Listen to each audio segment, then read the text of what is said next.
Bollywood star Salman Khan ఇంటి దగ్గర కాల్పుల ఘటన కలకలం రేపింది. ముంబైలోని బాంద్రా ప్రాంతంలో బైక్ పై వచ్చిన ఇద్దరు దుండగులు 3 రౌండ్లు కాల్పులు జరిపారు. తెల్లవారుజామున 4:50 సమయంలో ఈ కాల్పులు జరిగాయి. ఈ ఘటనతో పోలీసులు అప్రమత్తమయ్యారు. సల్మాన్ ఖాన్ ఇంటి ముందు భద్రతను కట్టుదిట్టం చేశారు. అయితే ఈ కాల్పులు ఎవరు చేశారు, ఎవరిపై చేశారనే దానిపై పోలీసులు విచారణ చేస్తున్నారు. ఘటనా ప్రాంతంలో ఉన్న సీసీ ఫుటేజీలను పరిశీలిస్తున్నారు.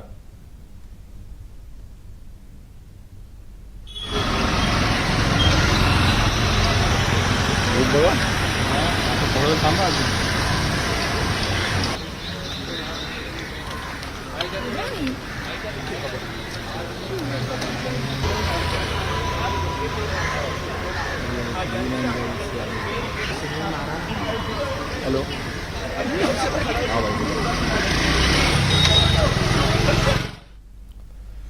బాలీవుడ్ స్టార్ సల్మాన్ ఖాన్ ఇంటి దగ్గర కాల్పుల ఘటన కలకలం రేపింది. ముంబైలోని బాంద్రా ప్రాంతంలో బైక్ పై వచ్చిన ఇద్దరు దుండగులు 3 రౌండ్లు కాల్పులు జరిపారు. తెల్లవారుజామున 4:50 సమయంలో ఈ కాల్పులు జరిగాయి. ఈ ఘటనతో పోలీసులు అప్రమత్తమయ్యారు. సల్మాన్ ఖాన్ ఇంటి ముందు భద్రతను కట్టుదిట్టం చేశారు. అయితే ఈ కాల్పులు ఎవరు చేశారు, ఎవరిపై చేశారనే దానిపై పోలీసులు విచారణ చేస్తున్నారు. ఘటనా ప్రాంతంలో ఉన్న సీసీ ఫుటేజీలను పరిశీలిస్తున్నారు.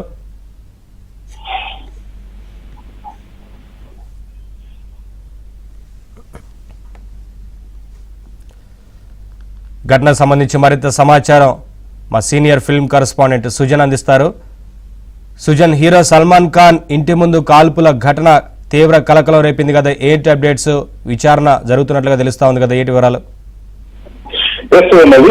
ఎప్పటి నుంచో కూడా సల్మాన్ ఖాన్ కు ప్రాణాపాయ స్థితి నెలకొంది. సల్మాన్ ఖాన్ ఎట్టి పరిస్థితుల్లో హత్య చేయడానికి మేము ప్రయత్నిస్తామని చెప్పేసి గతంలో లారెన్స్ బిష్నోయ్ అలాగే గ్యాంగ్స్టర్ సంపత్ మెహ్రా లాంటి వాళ్ళందరినీ కూడా విచారణ చేపట్టినప్పుడు వాళ్ళని అరెస్ట్ చేసినప్పుడు సల్మాన్ ఖాన్ కు డెత్ థ్రెట్ అనేది ఉంది అని చెప్పేసి గత ఏడాది ఆయనకి వైట్ ప్లస్ సెక్యూరిటీని ముంబై పోలీసులు కల్పించడం జరిగింది. అయితే ఎక్కడ ఎప్పుడు ఆయన కార్యక్రమాలకు వెళ్ళినా సరే హై సెక్యూరిటీ లైన్ లోనే ఆయన ఉంటూ వచ్చారు. అయితే తాజాగా ఈ రోజు ఆదివారం ఉదయం 5 గంటల ప్రాంతంలో ఆయన నివాసంలో ఉండగానే గన్ ఫైరింగ్ ఇద్దరు వ్యక్తులు బైక్ మీద వచ్చి 3 రౌండ్ల కాల్పులు జరగడం జరిగింది. ఆయన కాల్పులు జరిపినప్పుడు సల్మాన్ ఖాన్ నివాసాలను ఉండటం జరిగింది. అనంతరం ఈ విషయం తెలిసిన ముంబై పోలీసులు అక్కడ విచారణ చేపట్టారు.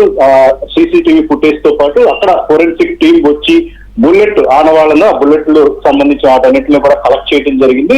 సల్మాన్ ఖాన్ ఇంటి బాల్కనీలో కూడా బుల్లెట్లు దూసుకు వెళ్ళడం జరిగింది. అయితే వెంటనే పోలీసులు అప్రమత్తమయ్యి సల్మాన్ ఖాన్ కు మరింత సెక్యూరిటీని అక్కడ పెంచడం జరిగింది. సల్మాన్ ఖాన్ ను అంటే ఆల్రెడీ తనని చంపేందుకు కూడా ఆయన గతంలో కృష్ణ జింక సంబంధించిన కేసులో ఉన్నప్పుడు ఆయన తమ విశ్వాసాలను దెబ్బతీశారంటూ కూడా లారెన్స్ బిష్నోయ్ కి సంబంధించి వాళ్ళందరూ కూడా ఎప్పటి నుంచో ఆరోపణలు చేస్తూ వచ్చారు. చాలా మందికి సల్మాన్ ఖాన్ ని చంపేందుకు కూడా తాము ఒక సుపారీని కూడా ఇచ్చినట్టుగా కూడా వాళ్ళందరూ చెప్పడం జరిగింది. ఈ క్రమంలోనే ఎప్పటికప్పుడు ఆయన ఎక్కడికి వెళ్ళినా సరే హై సెక్యూరిటీ జోన్ లోనే ఉండాలి అని చెప్పేసి ఆయన ప్రైవేట్ సెక్యూరిటీతో పాటు పోలీసులు కూడా రక్షణ కల్పిస్తూ వచ్చినారు. తాజాగా ఇన్సిడెంట్ జరిగిన తర్వాత మరింత కట్టుదిట్టం అయితే చేయడం జరిగింది. సల్మాన్ ఖాన్ కొద్ది రోజుల పాటు బయట తిరగవద్దని చెప్పేసి కూడా పోలీసులు చెప్పినట్టుగా తెలుస్తూ ఉంది. సో దీనికి సంబంధించిన విచారణ అయితే ప్రస్తుతం జరుగుతుంది. ఆ దొరికిన ఆనవాళ్ళన్నింటినీ కూడా ఫోరెన్సిక్ టీం ప్రస్తుతం వాటికి సంబంధించి అంతా కూడా చెక్ చేస్తున్నారు. విచారణ చేపట్టిన తర్వాత దీని వెనక ఉన్నది ఎవరనే విషయం మీద పోలీసులు మీడియాకి తెలియజెప్పే అవకాశం కూడా ఉంది.